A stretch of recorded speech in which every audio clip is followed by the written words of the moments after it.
AP వాలంటీర్లకు ముఖ్యమైన ప్రకటన.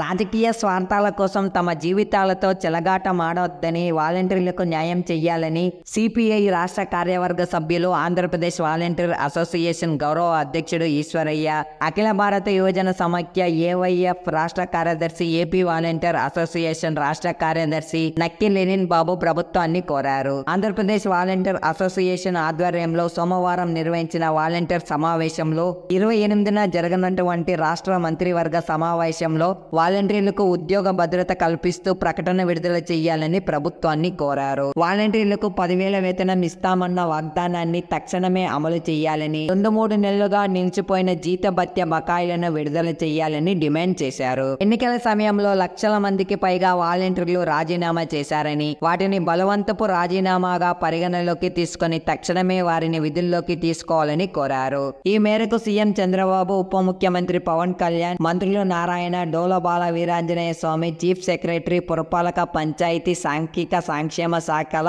ప్రిన్సిపల్ సెక్రటరీలకు లేఖలు రాసినట్లు తెలిపారు. ఈ కార్యక్రమంలో ఏపీ వాలంటీర్ అసోసియేషన్ నాయకులు వెంకట సుబ్బయ్య, సుబ్బారెడ్డి తదితరులు పాల్గొన్నారు. సో ఇదే మనకు లేటెస్ట్ గా వచ్చిన అప్డేట్ ఫ్రెండ్స్. ఇలాంటి లేటెస్ట్ అప్డేట్స్ కోసం మన ఛానల్ ని ఇప్పుడే సబ్స్క్రైబ్ చేసుకోవడం మర్చిపోకండి. థ్యాంక్స్ ఫర్ వాచింగ్ జై న్యూస్ తెలుగు.